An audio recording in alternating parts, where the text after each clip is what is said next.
Hi guys! Welcome back again to my YouTube channel. So by the way guys, maraming salamat po pala sa walang sawang pagsubaybay sa ating pong daily love reading, and kung ikaw ay bago pa lang sa ating channel, mag-subscribe na po kayo, then i-click mo na rin yung ating notification bell para lagi kang updated sa ating mga bagong upload. Okay, so guys, sa mga interested naman sa ating private reading ay nasa description box below lang po yung link. Message lang po kayo, then sa mga gusto pong mapasama sa ating manifestation, comment lang po kayo sa comment section. Okay? So, tignan natin kanina ba itong love reading na masasagap natin ngayon. Okay. Kanina ba itong love reading?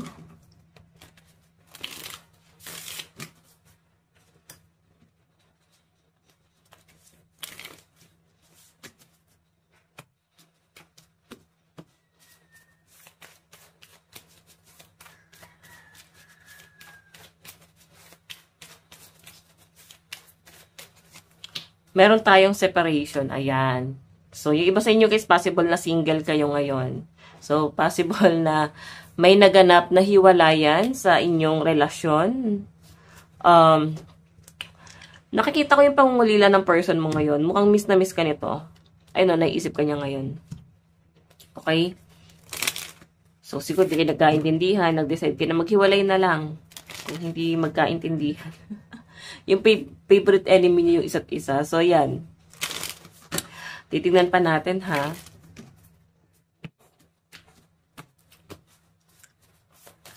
Kanina po itong love reading.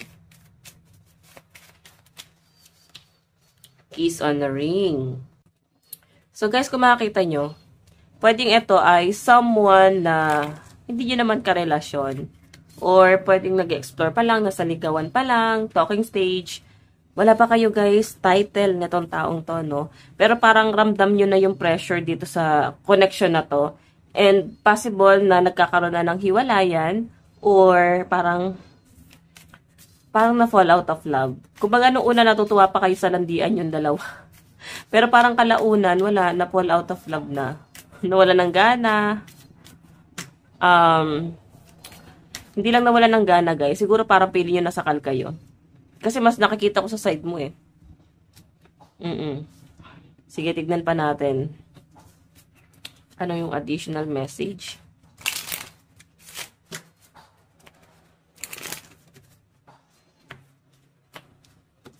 Additional message.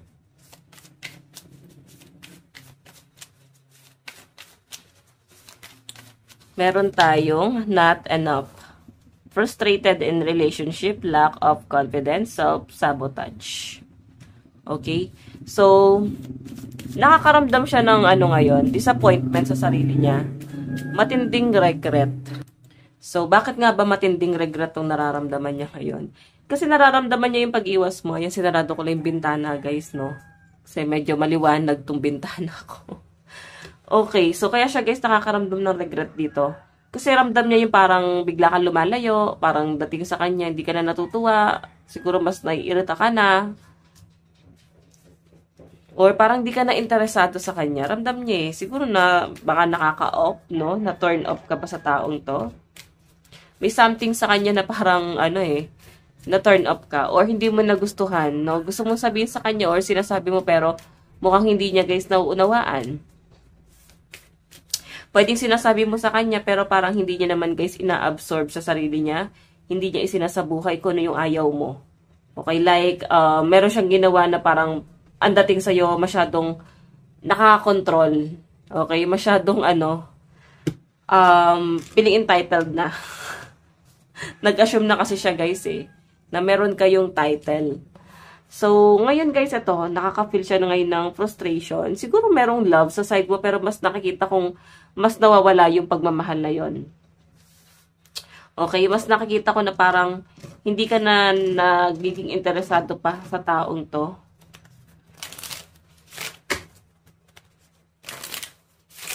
Tingnan natin.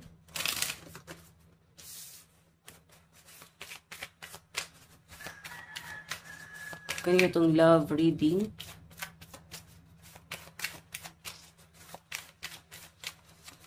Meron tayong addiction. Ayan. 'Diba? So, si person mo ngayon, hindi lang lungkot. Nagkakaroon pa siya, guys, ng parang obsession. Mararamdaman mo naman eh. Parang yung person mo, guys, nagiging OA na. So, pag OA na, ibig sabihin, obsession na nga yan.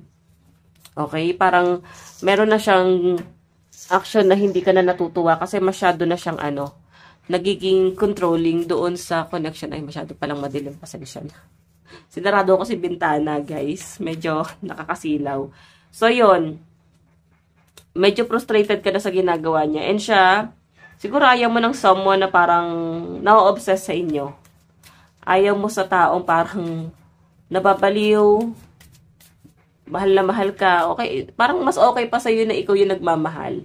So, yun kasi pinapakita sa akin dito, guys. Okay? So, addiction, codependent, obsession, possession, controlling. So, mas yun yung pinapakita sa akin. Medyo naging controlling itong taong to.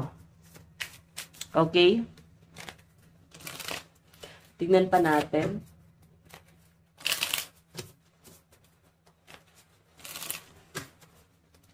Kanino po itong love reading?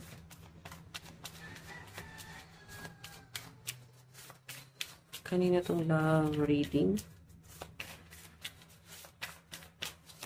Meron tayong a heart with a key. So, si person mo, ay pasensya na guys sa mga sasakyan. Parang feeling niya kasi ikaw yung nagbukas ulit sa sarado niyang puso, no? Parang matagal siya nag-move on. Siguro mga taon din.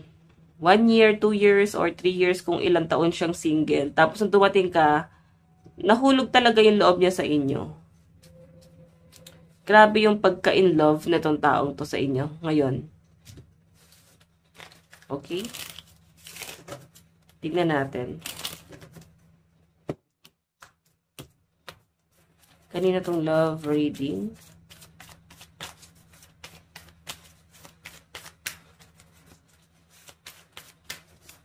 Meron tayong twin flame, yin-yang, balance, union, duality, doubling, complement each other. So, guys, ayun, twin flame mo pala. Usually kasi, guys, pag twin flame, napaka-rare na nagkakatuluyan ng mga twin flame. So, kaya siguro nakaka-feel ka ng ganito. Okay, so twin flame mo yan.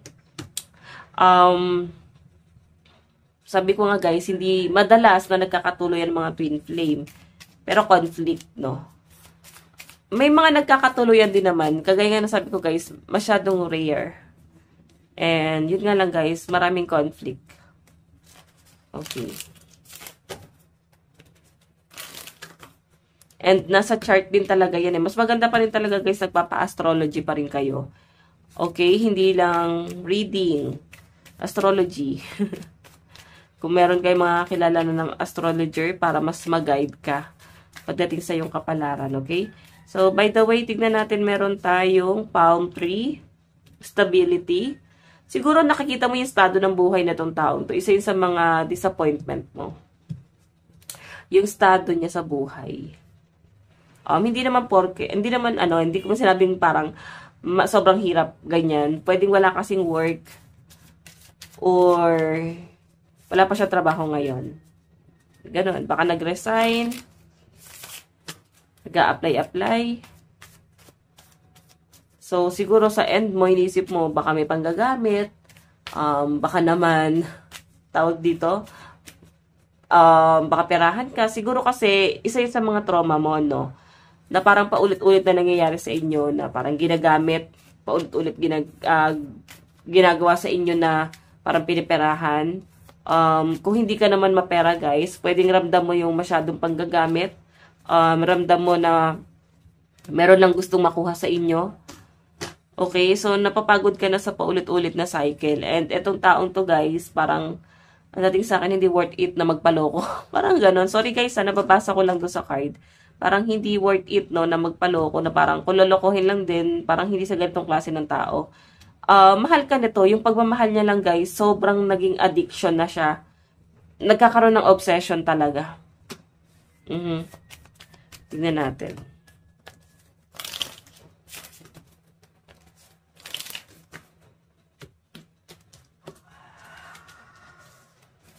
Kanina tong love reading.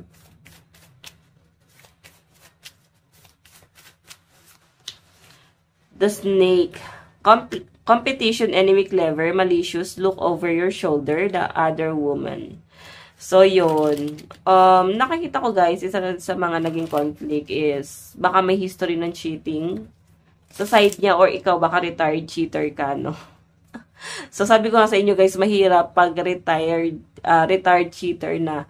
Kasi mahirap hulihin yan. Well-trained na yung mga yan. Okay, alam niya na yung galawan ng partner nilang cheater din. Yung mga bago pa lang, yung mga ano pa lang, nagpapakadalubhasa pa lang sa pagiging cheater. Kung retired cheater ka, no? Alam mo na yan eh. Nagbagong buhay ka na lang din talaga ngayon. So, again, hindi ka basta-basta manloloko.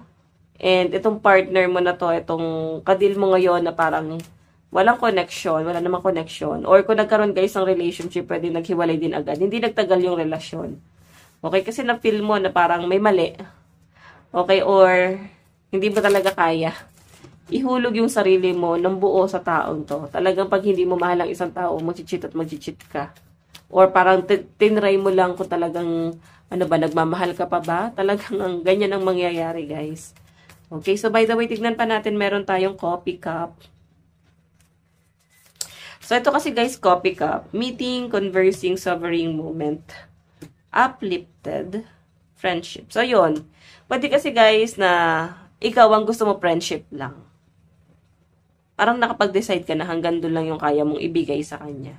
Pero again, kagaya nga ng sabi ko, hindi ka pa ready sa ganun na, hindi ka pa ready sa ganung klase ng commitment. Okay? So, by the way, tignan pa natin.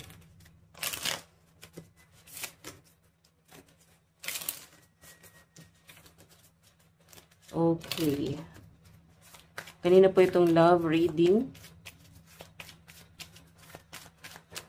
Meron tayong stab in the back, heartbreak, pain, separation, deception, shocking attack. So, yun yung sinasabi sa akin dito, guys. May cheating talaga. Pwedeng sa side mo or sa kanya. Pwedeng hindi ka lang nakapokus sa taong to. Kung kinikilala mo pa lang to, guys, no, I think marami kang ina-entertain. Ito lang yung katangi-tanging parang sobrang nag-assume. Sobrang nabaliw, no? Sobrang nagmahal, ayan.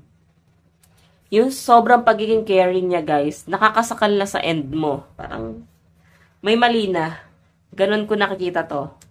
Parang nakikita mong may mali sa taong to kasi sobra yung pagiging caring niya, sobra yung pagmamalasakit niya, hindi na nakakatuwa. Parang ganon. So, sige, check pa natin. Kanina tong love reading.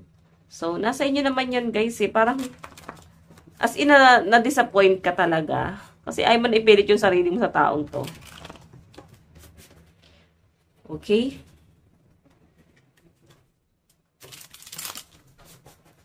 Kanina po itong love reading, spirit guide. Kanina po itong love reading.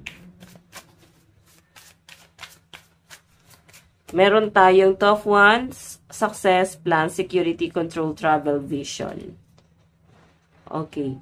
So, yung pinapakita sa akin dito, guys, may pag-aantay siya. So, pwedeng no contact na kayong dalawa. Pwede ikaw na yung nag-insist ng no contact. Ikaw na yung parang nag-detach sa taong to. Pero yun nga, again, waiting pa rin siya. Alam nyo guys, parang nasanay kasi siya. Naging mundo ka nito kahit papaano. Oh. Naging mundo ka ni person. Though may conflict, ang daming challenge, medyo nahihirapan yung loob niya. Siya naman yung naglagay sa sarili niya dyan eh. So, pwede kasi una pa lang sinasabi niya na sa kanya na ito lang yung kaya nyo, hanggang dito lang. Pero hindi niya yan guys kiniklaim. Hindi niya tinatanggap talaga siguro sa sarili niya. Or ayaw niyang tanggapin sa sarili niya na baka, alam niyo, hanggang ganon. Or ito lang sila. Na yun lang ang kaya mong ibigay sa kanya, na hanggang doon lang talaga yung kaya mong ibigay. Hindi niya kayang tanggapin. Kaya siguro, grabe, medyo nakaka-alarma yung nakikita kong energy dito sa taong to. Feeling ko talaga sobrang na in love. May kakaibang karisma ka rito, no? Kung ano man yung ginawa mo sa taong yan, guys, grabe. Tignan mo naman yung energy dito. Okay? Nagkaroon siya ng regret, something addiction. Yung addiction guys siguro napapabisyo or bumabalik na naman siya sa mga bisyo niya na tinigil na niya. Okay? Tignan pa natin. Meron tayong Queen of Wands, creative passion, power, courage, fire power. So guys, itong si Queen of Wands, ano to change direction. So, pabago-bago yung emosyon mo. Pero mas consistent na parang ayaw na. Or mas papanindigan na tama na. Iba sa inyo guys, pwedeng na ano ka rin naman, na-attach ka rin naman sa kanya, na-in love ka rin. Pero, parang ang bilis yung maka-move on. Parang ang bilis nyo guys, mawala ng gana ngayon. Kasi siguro nung naranasan mong ma-in love ng sobra, hindi na yun naulit. No? Na-in love na kayo ng ano dati. Pero sa nakikita ko guys, parang isang beses lang kayo ulit nagmahal. Parang hindi na siya guys, naulit pa. Okay? So yan. Tingnan pa natin. Kanina po itong love reading.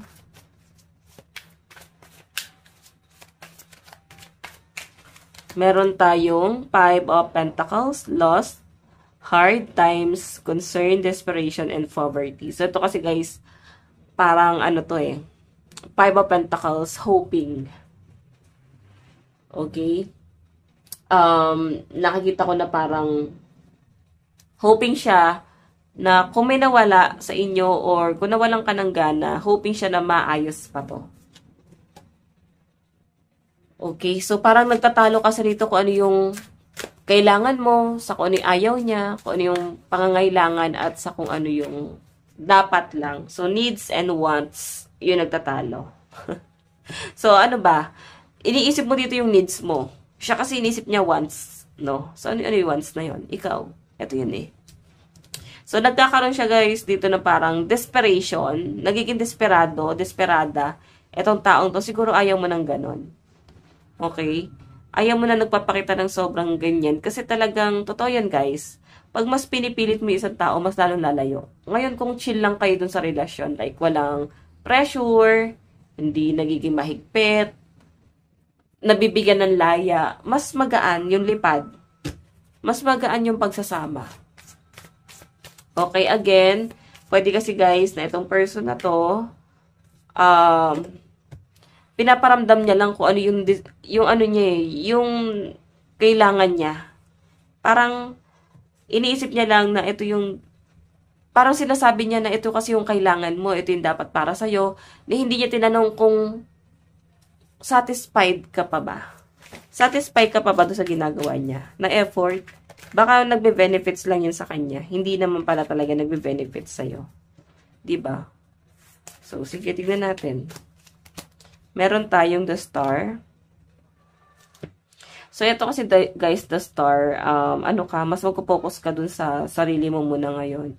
And change direction ka dito Queen of Wands ka dyan or King of Wands. Siya kasi waiting. So, ikaw yung energy mo guys, nagbago na yung isip mo or change direction. Ibig sabihin, nandun ka na sa point na the star,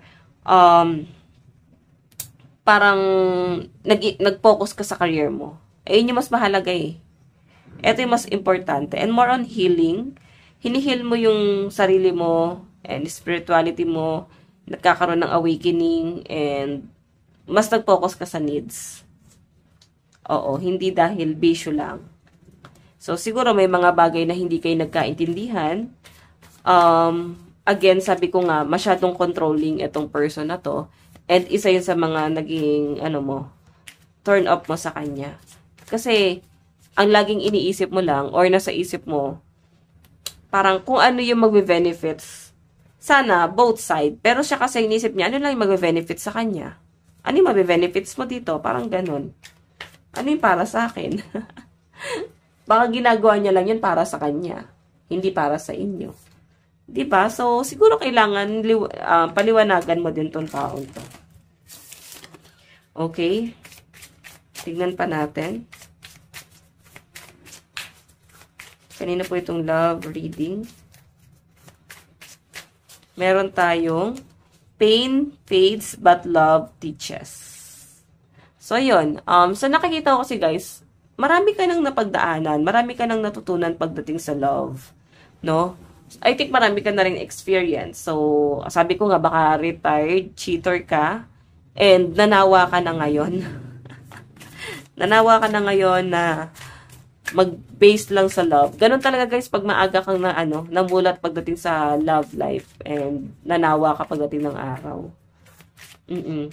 So, mas magpo-focus na lang yun sa career niya. Sa totoo lang guys, mas matured pa yung mga unang, yung mga nagkaroon ng karelasyon ng mga teenagers sila, tapos papalit-palit. Mas matured pa yun pagdating ng araw, mga umidad sila ng 30.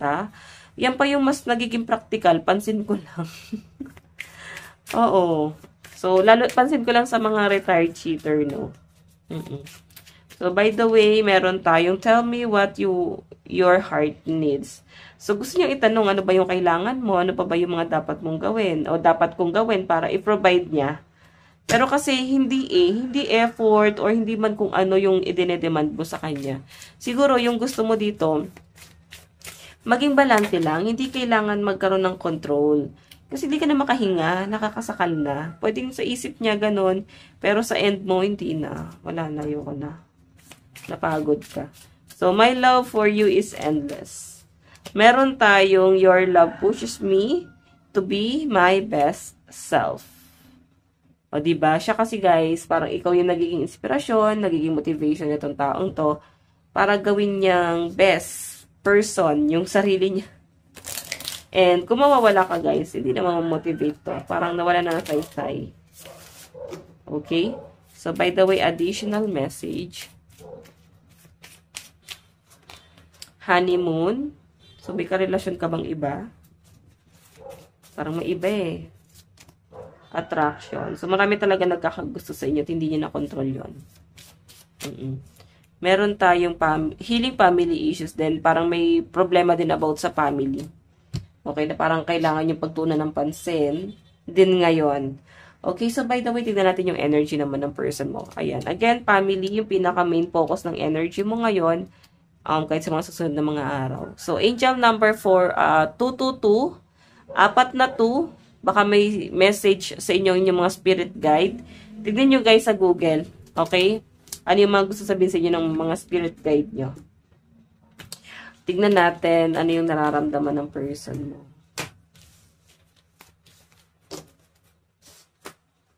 Okay.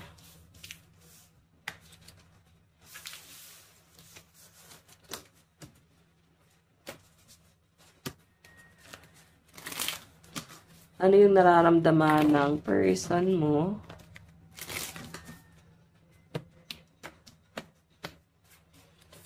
Nararamdaman ni person?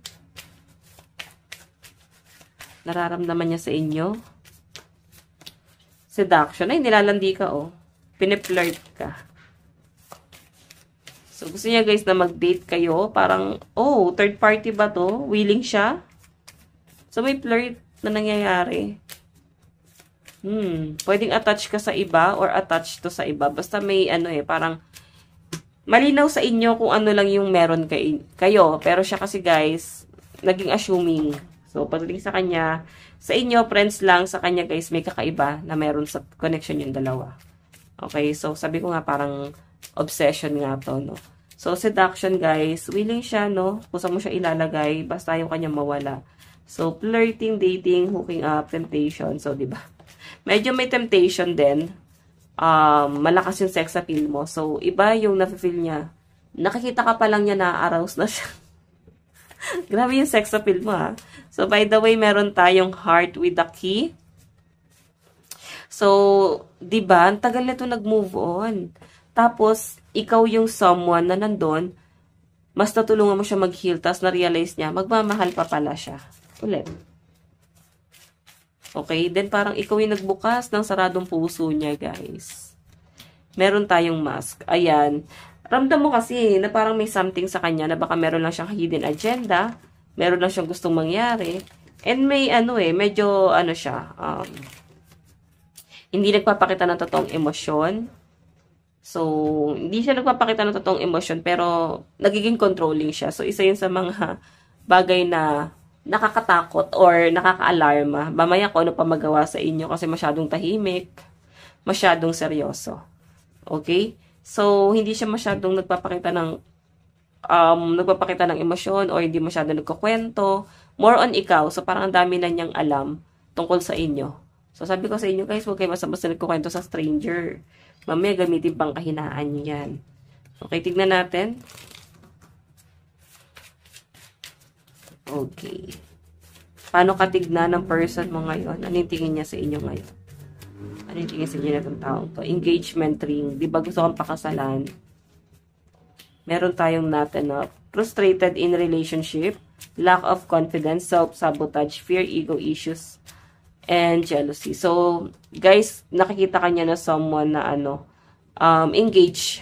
Or baka may iba ka ng iba. Mayroon ka ng iba. And not enough, parang feeling niya, hindi niya kayang tapatan yung person mo. Hindi niya mas lamang yun.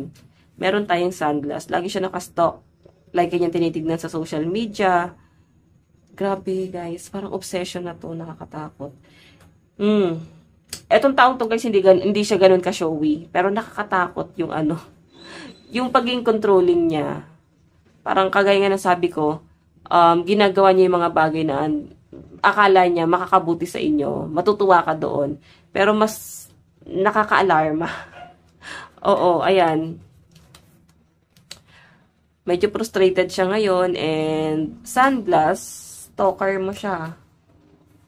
Okay? Ano yung gagawin niya ngayon sa connection nyo? Ano yung gagawin niyang hakbang para sa relasyon nyo?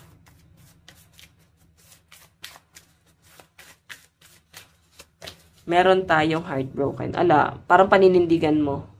Kasi kahit gumawa siya ng action dito, masasaktan at masasaktan mo to. The sword and rose. The snake. Okay? So, parang kailangan, parang magsiset ng boundaries itong taong to. Ano yung dapat niyang gawin? Aamin pa rin siya, ipipilit niya yung sarili niya, pero nandito yung heartbroken. Pili ko marereject mo to. Marereject mo pa rin to. So, uwi pa rin siyang luhaan, talunan, nasasaktan. So, nakikita ko dyan, guys. Okay, so by the way, tignan pa natin. Additional message. With you, I feel protected and cherished. I long to feel truly noticed by you. And I'm healing to love myself again. So, yan. Magsa-self-love na lang talaga siya. Wala naman siyang ibang option eh. Kundi ito yung gawin niya sa sarili niya. Ito na lang yung choice niya, guys. Okay? I'm healing to love myself again. Parang nakikita ko dito, guys, na hindi na niya, parang ipipilit pa niya sa una. Pero kung nakikita niya talagang ayaw mo, parang napipilitan ka na lang, paninindigan na lang niya. Kasi nandito na yung I'm healing to love myself again. Kaya naman niya. Siguro sa abot ng mga kaya niya, tinry niya kung pwede. Pero parang ayaw niyo talaga, guys. Tignan natin, message niya sa inyo. I want to fall asleep next to you. So gusto niya may mangyari sa inyo. I need space. Minsan napapaisip siya. Gusto niya ng space pero hindi kanya kayang tiisin. I want you. Diba? Gusto niya makapag-isip-isip minsan pero hindi kanya kayang tiisin. Zodiac sign sa side niya meron tayong Libra, Scorpio, Sagittarius, and Virgo energy. Aries, Taurus, Leo, Virgo, Sagittarius, and Capricorn energy. Okay, so ingat tayo guys sa mga taong sobrang magmahal. Nakakatakot. Sabi nga nila, too much love will kill you. Oh my God. Okay, ano naman yung nararamdaman mo sa person mo?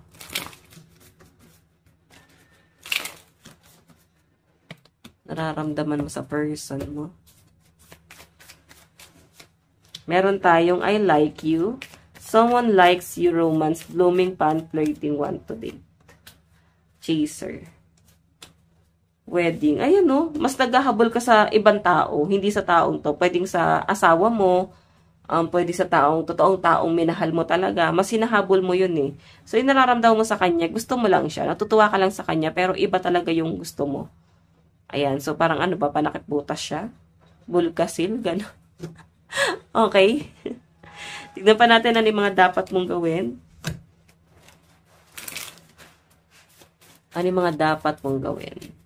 Meron tayong mirror, mirroring each other, self-image, relationship, reflect, our wounds, introspection.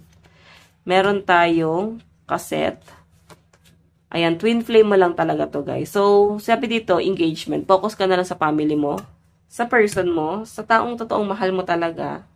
Huwag ka nang magdagdag pa ng taong masasaktan mo lang. Okay? Ikaw mahirapan dyan at nag-overthink ka dyan. Okay? Yung dapat mong gawin. Focus ka and gawin mo yung tama. Meron tayong Leo, Capricorn, Sagittarius, and Libra. Virgo, Sagittarius, Cancer, Aquarius, Sagittarius, and Libra. Last one. Meron tayong Aries, Leo, Taurus, and Gemini energy. Okay, so saan na papunta tong relasyon na to? In the near future. Let go of control issues. So, yan. Siguro mag-focus ka na lang sa asawa mo, sa jowa mo, and let go nyo na yung mga bagay na hindi makakabuti. Okay? Or, siguro kailangan bigyan nyo ng space muna yung isa't isa. Hanggang sa maghilom na or mawala na yung issue. Kasi medyo may mga pagtatalo pa rin dito. Meron tayong release your ex. O, diba? Kailangan mo na daw munang i-release. Ano dapat mong gawin? Focus ka muna sa sarili mo. Self-love. Baka kailangan nyo munang maghiwalay or MU muna. Tama ba? Mutual. Yung may tawag doon, guys. Yung maghiwalay muna pero kayo. Ayan. Baka kailangan nyo muna ng space para makapag-isip-isip. No? Very soon, I think maayos nyo rin to. Kung ex mo na to, di kayo nag-usap and nagkaroon ka ng ibang ka-connect, ka-flirt, nakikita ko naman guys na mas pipiliin mo pa rin talaga yung taong mahal mo talaga in the near future. Okay? So guys, ito lang po ang inyong daily love reading again. Bukas po, let God bless and love you all. Bye-bye.